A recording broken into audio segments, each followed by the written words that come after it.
Salve, salve meu povo, professor Diogo Xavier na área para mais uma aula de realidade brasileira para o CNU, Concurso Nacional Unificado.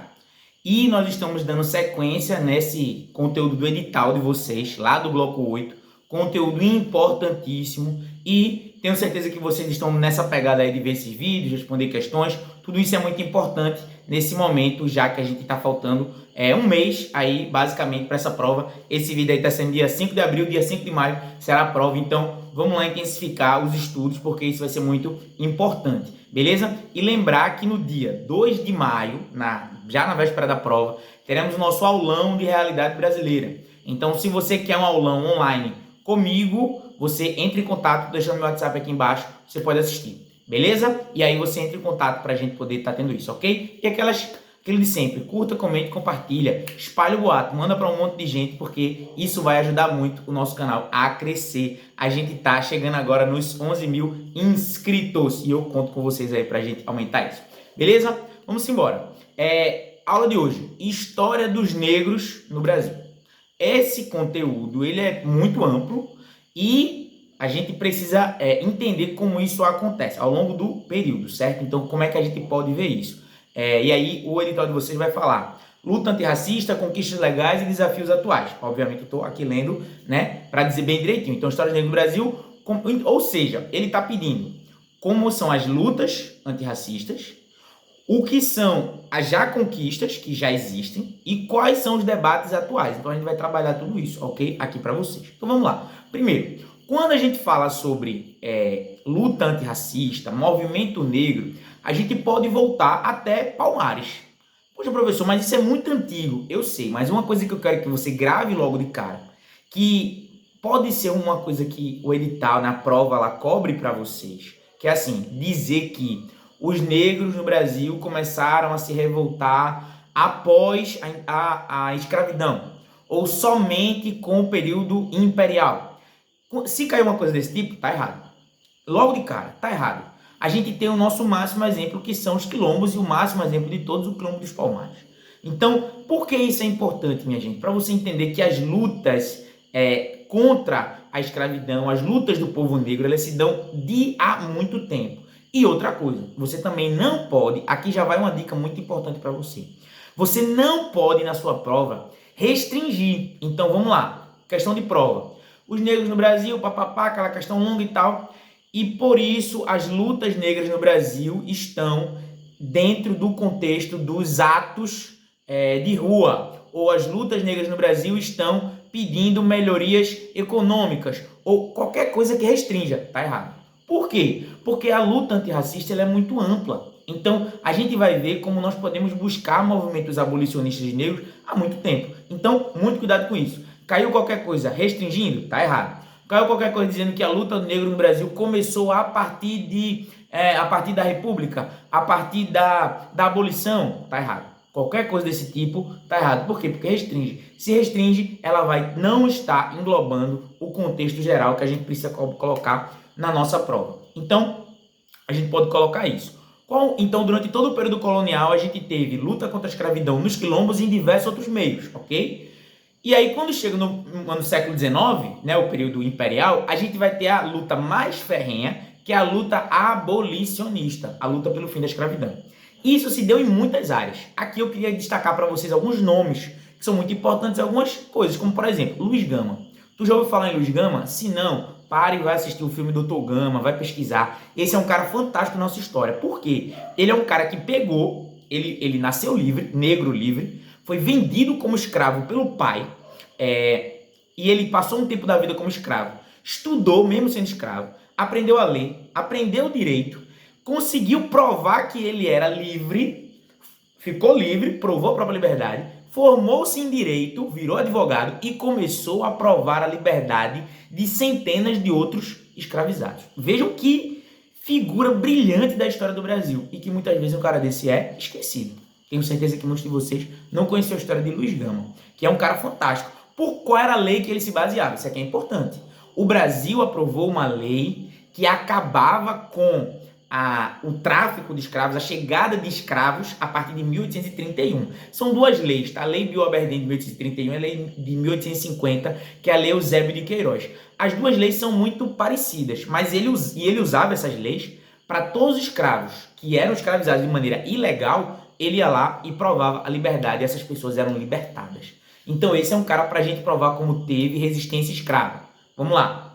Legalidade, na legalidade, como Luiz Gama, que era advogado, mas também nós tivemos luta abolicionista com fuga de escravos, tocando fogo em engenho, matando feitor, comprando liberdade, fuga, revolta dos malês, olha aí uma revolta muito importante na história do Brasil, na Bahia, durante o período regencial, nós vamos ter uma revolta de negros escravizados muçulmanos, por isso malês. Esses malês fazem essa revolta, que é reprimida em um dia. Vejam que doideira. Em um dia. Por quê? Porque é muita repressão do Império em cima dessas pessoas. Tranquilo? Então, isso são coisas que a gente precisa compreender nesse período aí. Então, tudo isso culmina que em 13 de maio de 1888 acaba a escravidão formal no Brasil. Acabaram todos os problemas dos negros no Brasil? Claro que não. Aqui eu indico inclusive uma música que eu gosto muito, que é a 14 de maio, do Lazo Matumbi, quando ele vai dizer, no dia 14 de maio eu saí por aí. Por quê? Beleza, tu ganhou tua liberdade. E aí? Tu fizesse uma faculdade, uma escola, qualquer coisa do tipo, tu tem onde morar, onde trabalhar? Não. Então, acaba a escravidão, mas diversos problemas seguem existindo no Brasil. Sobretudo, um problema que persiste por gerações. Aqui a gente pode pensar o seguinte, veja bem, a escravidão parece que acabou há muito tempo, mas não acabou. A escravidão acabou no Brasil há pouco mais de 130 anos. 130 anos, minha gente, são 4 gerações. Então, por exemplo, a sua tataravó pode ter sido uma pessoa escravizada. Ou descendente de escravizados, com toda certeza.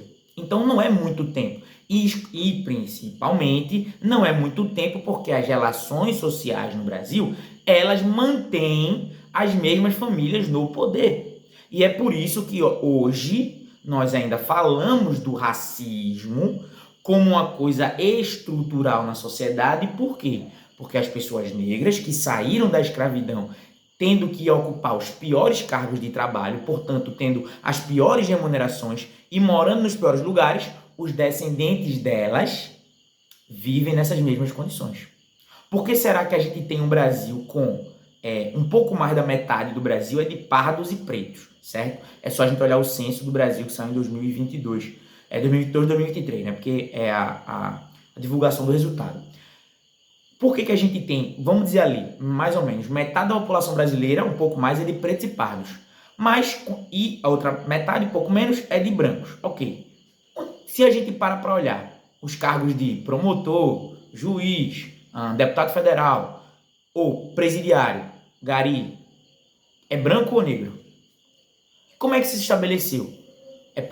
Como é que isso se estabelece na sociedade? Um médico.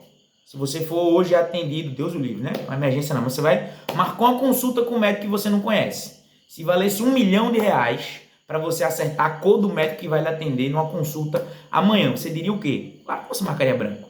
Por quê? Porque a imensa maioria dos médicos são brancos. E por quê? Porque são famílias, inclusive, que permanecem no poder e têm as melhores estruturas de poder. Entenderam, gente? É isso que nós chamamos de racismo estrutural. Entenderam isso? Então, quando a gente fala de racismo estrutural, as pessoas negras, elas ocupam os piores cargos, porque tradicionalmente significa que as famílias se perpetuam no poder e mantêm as relações de poder nessas mesmas condições. Tranquilo? Então, é por isso também, aqui eu vou dar um passo para frente para depois voltar, pausa para água, e para dizer que você tem duas formas de ajudar o nosso canal a crescer. A primeira, curta, comente e compartilhe. Chegou até aqui, deixa aquele like, deixa aquele comentário dizendo que gostou. A segunda, você pode contribuir com o nosso Pix, que fica aqui na descrição do vídeo sempre, ok? Qualquer cafezinho ajuda o nosso canal a crescer bastante. E aí, eu vou dar um passo para frente para a gente entender o seguinte, certo? Eu vou lá no que são os dilemas atuais. Primeiro, a gente tem, na parte das conquistas legais, a lei de cotas. A lei de cotas, ela garante cotas nas universidades para pessoas negras. Por que isso é importante? Eu acabei de falar, por exemplo, do curso de medicina, ou cursos de direito, cursos que historicamente são ocupados em grande medida por pessoas brancas. Quando você tem cotas, você garante que parte da população negra entre na universidade. A lei de cotas completou 10 anos há pouco, ela é de 2012, grava isso. Então a gente tem agora que a gente tem uma segunda geração de pessoas que se formaram pela lei de cotas. E a gente já tem dados que indicam que muitos cursos no Brasil, que antes tinham uma ocupação mínima de pessoas negras, eles já mudaram drasticamente. Então, por exemplo, eu vi um dado que menos de 10% das pessoas formadas em medicina eram negras, e isso mudou para cerca de 30%. Então a gente tem uma mudança significativa, que vai demorar muito para mudar a realidade social de conjunto, mas é uma mudança pontual que vai ao longo do tempo modificando a estrutura. Entenderam isso? Então isso é uma conquista legal para a gente conseguir entender um debate atual, ok? Beleza. Agora a gente dá um passo para trás para pensar o seguinte: a gente viu que o negro saiu da abolição e está aqui hoje em dia. E como se deu esse processo? Vamos lá. Final do século XIX, 1888. O que está acontecendo naquele período? Chamado racismo científico. O que significa isso? Pessoas, como vou dar um exemplo de um italiano muito famoso, que é o Cesare Lombroso, ele identificava criminalidade a partir das raças. O que significa isso? Ele pegava um cérebro humano, media e dizia: essa pessoa aqui ela tem testa desse tamanho, nariz desse tamanho, ela é negra, logo ela tem propensão ao crime. É dizer que alguém negro é mais propenso ao crime do que alguém branco. Isso baseou o racismo durante muito tempo, para dizer assim: o negro não tem capacidade de fazer determinada coisa. O negro é mais dado às paixões, enquanto que o branco é mais inteligente. Veja, se você ainda pensa numa pessoa branca com características de inteligência, de finesse, de beleza, e uma pessoa negra como brutal, como monstruoso, e às vezes o monstruoso não é nem uma coisa ruim não, viu? Eu vi uma pesquisa da BBC de Londres que indicava que a maioria dos comentários positivos sobre atletas, né, jogadores de futebol brancos, eram que eles eram inteligentes, pensavam o jogo, eram técnicos, eram habilidosos, enquanto que dos negros eram força física, eles eram monstruosos, eles eram fortes, ou seja, a inteligência é branca, a força é negra. Sacou isso, minha gente? Como às vezes pode-se entender de maneira ampla essa questão racista na sociedade, tranquilo? Aí você vai dizer: caramba, professor, eu nunca tinha parado para pensar nisso. Pois é, e aí por isso que muitas vezes eu diz assim: eu não sou racista. Eu acredito piamente que você que está aqui assistindo meu vídeo não é uma pessoa racista, uma pessoa que vai deliberadamente dizer: não quero que meu filho case com uma pessoa negra ou qualquer coisa do tipo. Mas nós, e aí eu digo todos nós, porque é a sociedade, reproduzimos questões racistas, mesmo que nós não consigamos perceber, ok? É só a gente parar para pensar. Quando a gente pensa no ideal de beleza, ele é branco ou ele é negro, ok? Quando a gente para e pensa num ladrão, a gente pensa num branco ou pensa num negro? Entenderam isso? Então isso é muito importante. E aí uma pessoa que se formou com essa mentalidade, entra para a polícia militar, e aí no meio da rua ele tem que abordar, ele vai abordar o negro. Entendeu isso? Então assim, pode parecer uma coisa que não está ensinada na escola, não está colocado diretamente em nada, mas é assim, estão entendendo? Então essa relação, ela passa por isso. E no Brasil a gente tem uma questão legal no sentido das leis, muito importante, que é a lei da vadiagem. Tu sabia que no Brasil, durante muito tempo, se uma pessoa estivesse andando no meio da rua sem carteira de trabalho, ela podia ser presa? Pois é. E o que era perseguido nesse tempo?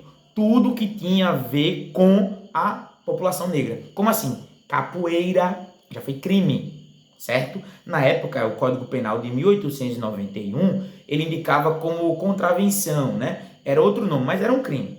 Capoeira, samba. Poxa, o samba que a gente exporta para o mundo todo, pois é. O maracatu, religiões de matriz africana. Então você, candomblé, umbanda, isso era crime. A polícia batia, fechava. Ou seja, tudo da população negra era dado como crime. Entenderam isso? Então são relações que a gente precisa, enfim, compreender de maneira mais ampla para entender como o Brasil chegou até aqui. Por quê? Porque as coisas de negro, inclusive era colocado assim, eram crime. E aí eu venho para uma questão agora que é muito importante.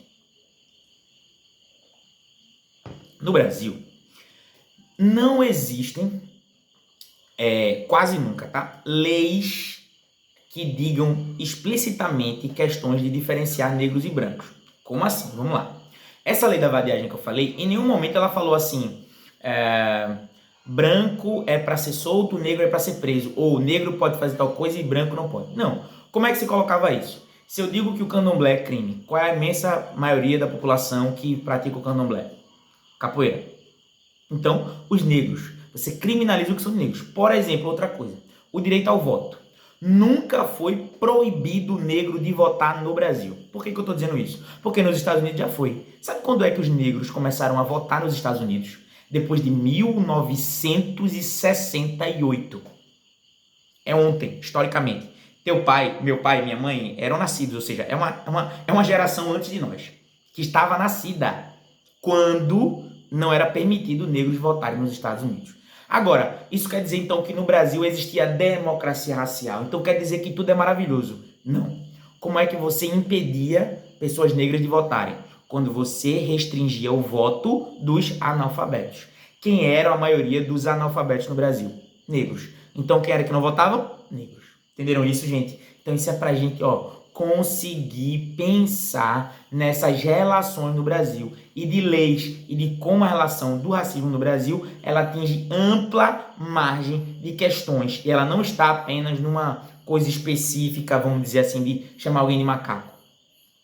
Não é só isso, ela é muito mais ampla e por isso a gente precisa entender que a luta antirracista no Brasil, ela começa desde o período colonial, ela tem avanços legais, como por exemplo, desde 1950, o racismo é uma contravenção penal. Sabia disso? No Brasil, existe o crime de racismo desde 1950.